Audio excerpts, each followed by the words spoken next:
हिकु ॾींहुं हिकु शख़्स शहर जे हिकु पकी पकाईअ जे दुकान ते बोरचीअ जे भरिसां वेठो हो। संदसि दिलि ॾाढी बेचैन हुई। हिन बोरचीअ खे चयो, यार, मां निमाज़ बि पढ़ंदो आहियां, रोज़ा बि रखां थो, को बि बुरो कमु न कंदो आहियां, पोइ बि तंग दस्ती आहे। लॻे थो रब साईंअ वटि का नेकी कोन थी अचे। बोरचीअ चयसि, भाउ, मां ही देग पचाए वठां, पोइ इन बाबति ॻाल्हायूं था। बोरची देग खे चुल्हे ते रखियो। उन में चांवर, गोश्त, बसर, थूम, टमाटा, लूणु मिर्च, मसाला ऐं हर शइ मुकमिल करे अची उन शख़्स सां कचहरी करणु लॻो। ॻाल्हियूं कंदे कंदे ओचितो उन शख़्स जी नज़र चुल्हे ते पइजी वई।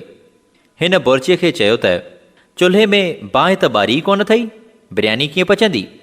बोरचीअ जवाब में हुन खे चयो त भाऊ, देग में सभु कुझु मवादु आहे, पाण ई पची वेंदी। तंहिं ते उन शख़्स बोरचीअ खे चयो त बाहि खां सवाइ बिरयानी कीअं पचंदी?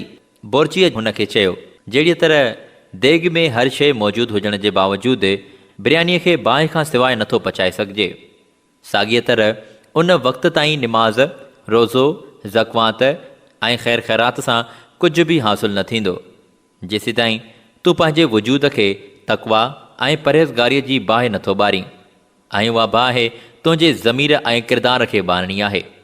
कावड़, ग़ीबत, लालच, मुनाफ़िक़त, हवस ऐं नफ़रत मां जान छॾाए ख़ल्क़े ख़ुदा जी ख़िदमत करियो, तॾहिं तव्हां जूं नेकियूं क़बूल थींदियूं, पोइ रब राज़ी थींदो, पोइ अलाह सां वास्तो थींदो।